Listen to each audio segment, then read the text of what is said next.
കർത്താവിൽ ബഹുമാന്യരെ, നിങ്ങൾക്കെല്ലാവർക്കും വീണ്ടും എൻ്റെ സ്നേഹ വന്ദനങ്ങൾ.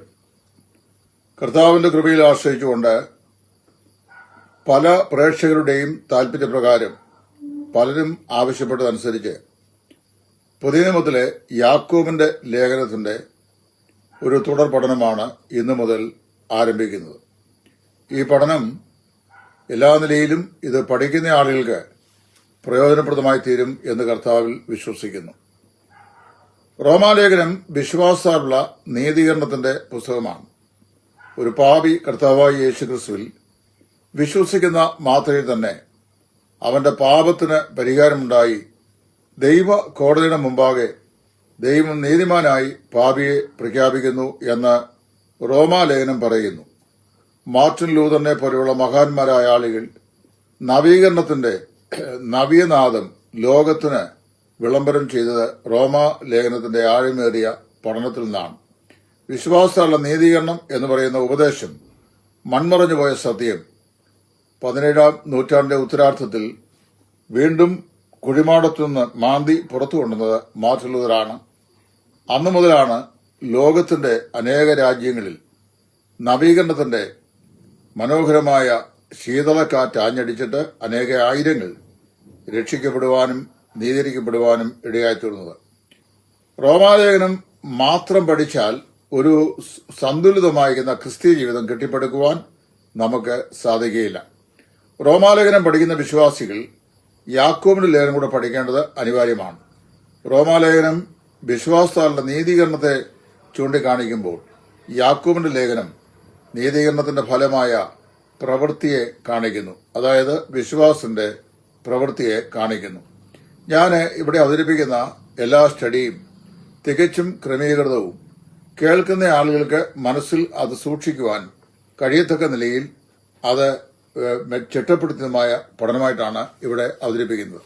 അതുകൊണ്ട് തന്നെ ഈ പഠനങ്ങൾ എല്ലാ പ്രിയപ്പെട്ടവരും സശ്രദ്ധം ശ്രദ്ധിക്കാനും അത്യാവശ്യമുള്ളവർക്ക് നോട്ട് കുറിച്ചു വയ്ക്കുവാനും ദൈവനാമത്തിൽ ഞാൻ അപേക്ഷിക്കുകയാണ്. 5 അധ്യായങ്ങളാണ് ഈ യാക്കോബിന്റെ ലേഖനത്തിന് ഉള്ളത്. ഈ യാക്കോബിന്റെ ലേഖനത്തിന്റെ വിഷയ വിവരം ആദ്യമായി ഞാൻ ഇന്നത്തെ ക്ലാസ്സിലെ മുഖവരയിൽ പറയുവാൻ ആഗ്രഹിക്കുകയാണ്. എന്താണ് ഈ ലേഖനത്തിന്റെ വിഷയ വിഭജനം? ഈ 5 അധ്യായങ്ങളിലെ പ്രധാനപ്പെട്ട വിഷയം അല്ലെങ്കിൽ കേന്ദ്ര വിഷയം എന്ന് പറയുന്നത് സ്പിരിച്വൽ മച്യൂരിറ്റി, അതായത് ആത്മീക പക്വത എന്നുള്ളതാണ്. വിശ്വാസികളെല്ലാവരും ആത്മീക പക്വത പ്രാപിച്ചവരല്ല. എഫേസ്യ ലേഖനം 4-ാം അധ്യായത്തിന്റെ 8 മുതൽ 14 വരെയുള്ള വാക്യങ്ങൾ സഭയ്ക്ക് നൽകപ്പെട്ട 5 ദാനങ്ങൾ എന്തിനു വേണ്ടി നൽകപ്പെട്ടു എന്ന അപ്പോസ്തലൻ പറയുമ്പോൾ നാം എല്ലാവരും ദൈവപുത്രനെ കുറിച്ചുള്ള പരിജ്ഞാനത്തിലും തികഞ്ഞ പുരുഷത്വവും പ്രാപിക്കുവോളം വിശ്വാസികളുടെ യഥാസ്ഥാനത്തിനായുള്ള ശുശ്രൂഷയ്ക്ക് വേണ്ടിയാകുന്നു എന്ന് അപ്പോസ്തലൻ പറയുന്നു. അപ്പോൾ സ്പിരിച്വൽ മച്യൂരിറ്റി, അതായത് ആത്മീകമായിരിക്കുന്ന പക്വത, അതാണ് നമുക്കെല്ലാവർക്കും ആവശ്യമായിരിക്കുന്നത്. It is not achieved in a day. ഒരു ദിവസം കൊണ്ട് സാധിക്കുന്ന ഒരു കാര്യമല്ല. രക്ഷിക്കപ്പെട്ട അനേക വർഷങ്ങളായിട്ടും സ്പിരിച്വൽ മച്യൂരിറ്റി ഇല്ലാത്ത അല്ലെങ്കിൽ സ്പിരിച്വലി മച്യൂർഡ് അല്ലാത്ത ധാരാളം വിശ്വാസികൾ പ്രാദേശിക സഭകളിലുണ്ട്. അപ്പോൾ അങ്ങനെയുള്ള ആളുകൾക്ക് ഈ പഠനം സഹായകരമാകും. യാക്കോബിന്റെ ലേഖനം 1-ാം അധ്യായത്തിന്റെ 4-ാം വാക്യമാണ് ഈ പുസ്തകം വിഭജിച്ച് പഠിക്കുവാനുള്ള കീ പദം എന്ന് പറയുന്നത്. ആ കീ പദം വളരെ അർത്ഥവത്തായ ഒരു വാക്യവും ആണ്. ഞാൻ അതിൽ വേഗത്തിൽ വിഷയത്തിലേക്ക് പ്രവേശിക്കുന്നു. ആദ്യമായി വിഷയ വിഭജനം നിങ്ങളുടെ മുമ്പാകെ പറയാം. ഇവിടെ പറയുമ്പോൾ ഈ ആത്മീക പക്വതയുടെ marks of the mature Christian, ഒരു യഥാർത്ഥ ആത്മീക പക്വതയുള്ള ക്രിസ്തീയ വിശ്വാസിയുടെ അടയാളങ്ങൾ എന്തൊക്കെയാണ്? ഈ 5 അധ്യായങ്ങളിൽ ഒരു ക്രിസ്തീയ വിശ്വാസിയുടെ ആത്മീക പക്വതയുടെ 5 അടയാളങ്ങൾ അപ്പോസ്തലനായ യാക്കോബ് ഇവിടെ കുറിച്ചു വയ്ക്കുന്നു. 1-ാം അധ്യായത്തിൽ അദ്ദേഹം പറയുന്നു, അങ്ങനെയുള്ളവർ പരിശോധനകളിൽ സഹിഷ്ണുതയുള്ള ആളുകളാണ്. ഇത് കേൾക്കുമ്പോൾ ശ്രദ്ധിച്ച് നിങ്ങൾ കേൾക്കണം. യാക്കോബിന്റെ ലേഖനം കാണാപ്പാഠം പഠിക്കാൻ ഇപ്പൊ പറയുന്ന ഈ വിഷയ വിഭജനം കാണാപ്പാഠം പഠിച്ചാൽ മതി. 1-ാമത്തെ അധ്യായത്തിൽ അപ്പോസ്തലൻ പറയാണ്, എന്താണ് ആത്മീക പക്വതയുടെ ഒന്നാമത്തെ അടയാളം? ഒന്നാമത്തെ അടയാളം, ആത്മീക പക്വതയുള്ള വിശ്വാസി പരീക്ഷകളിൽ സഹിഷ്ണുത കാണിക്കുന്നു. അതാണ് പരീക്ഷ സഹിക്കുന്ന മനുഷ്യൻ ഭാഗ്യവാൻ എന്ന് പറഞ്ഞിരിക്കുന്നത്. അവിടെ രണ്ട് കാര്യങ്ങൾ രേഖപ്പെടുത്തുന്നുണ്ട്. ഒന്ന്, ബാഹ്യമായ പരീക്ഷകൾ അല്ലെങ്കിൽ ഉപദ്രവങ്ങൾ.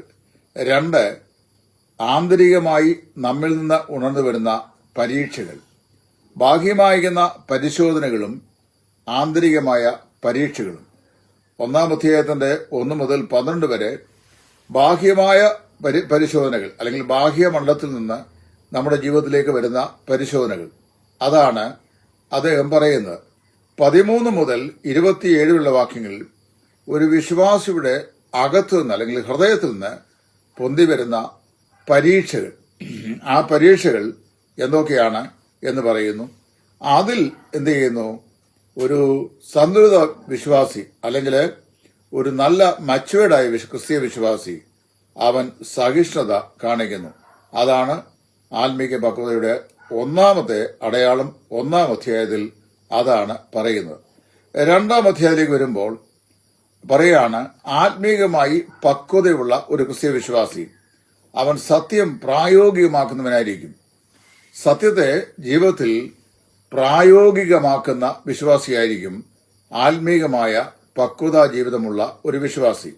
2-ാം അധ്യായത്തിൽ പറയുന്നു, അതിന്റെ 2-ാം അധ്യായത്തിന്റെ 1 മുതൽ 13 വരെയുള്ള വാക്യങ്ങൾ വിശ്വാസവും സ്നേഹവും എങ്ങനെ പരസ്പരം ബന്ധപ്പെട്ടിരിക്കുന്നു എന്ന് പറയുകയാണ്. Faith and love, how it is co related.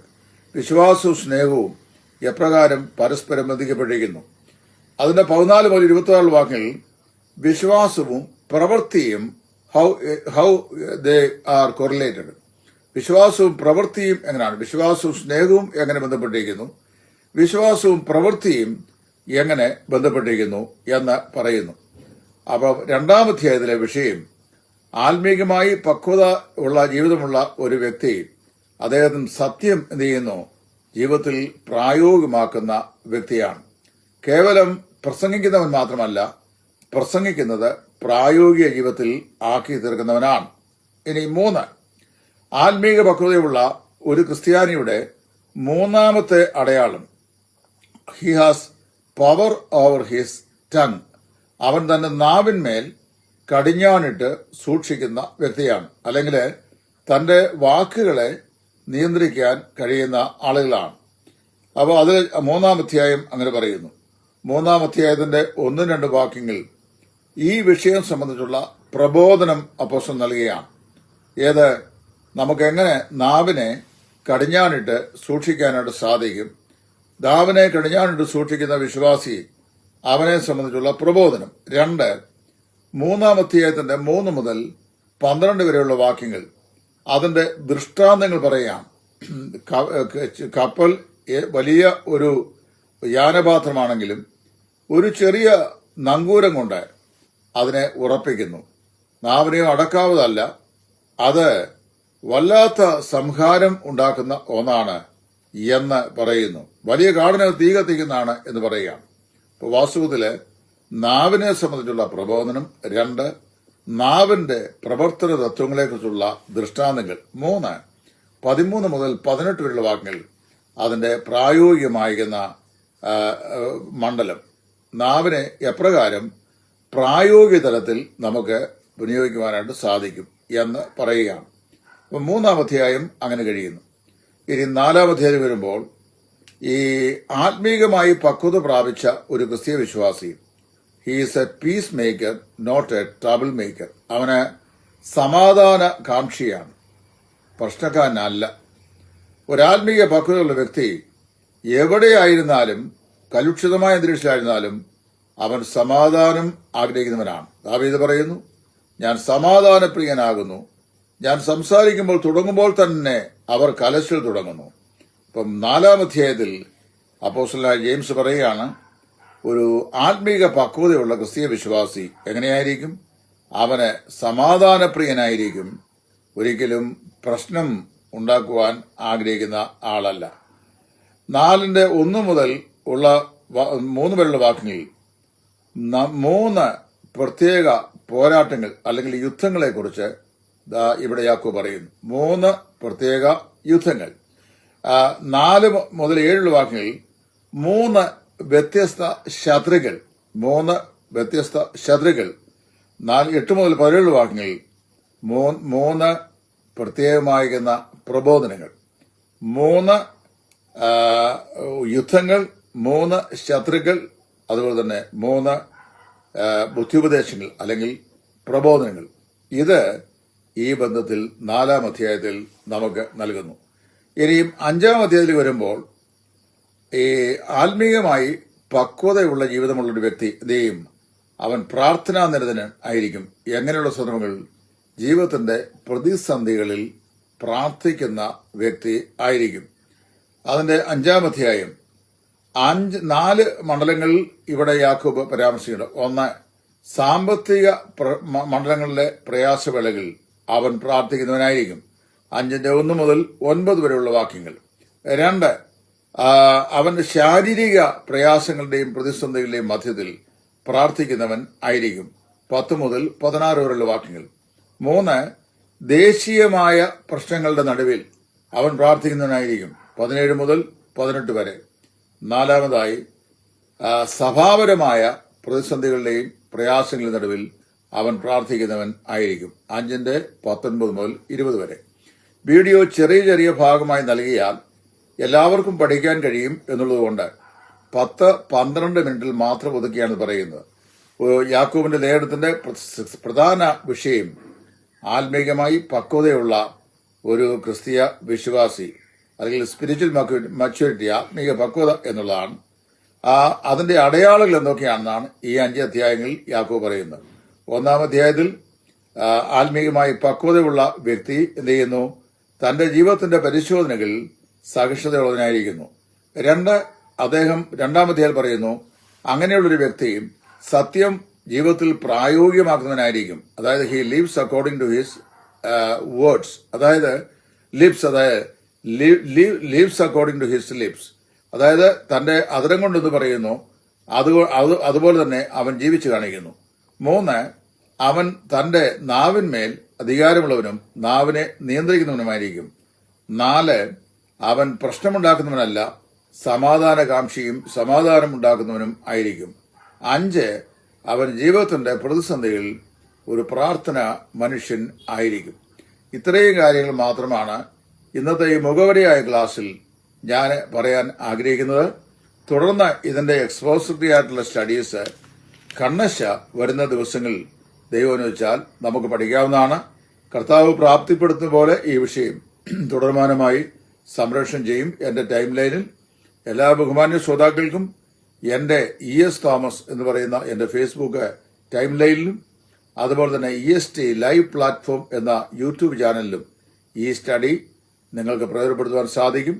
പഠിക്കാൻ ആഗ്രഹിക്കുന്നവർക്ക് സിസ്റ്റമാറ്റിക്കായി നൽകുന്ന ആകിയാൽ വിഷയ വിഭജനം ചെയ്തിട്ടുള്ളത് ഓർമ്മയിൽ നിൽക്കുന്ന നിലയിലാണ്. അത് എല്ലാ പഠന താല്പര്യമുള്ള വേദവിദ്യാർത്ഥികളെയും ഈ പഠനത്തിലേക്ക് കർത്താവായ യേശു ക്രിസ്തുവിൽ സ്വാഗതം ചെയ്തുകൊണ്ട് ഇന്നത്തെ ക്ലാസ് ഇവിടെ നിർത്തുന്നു.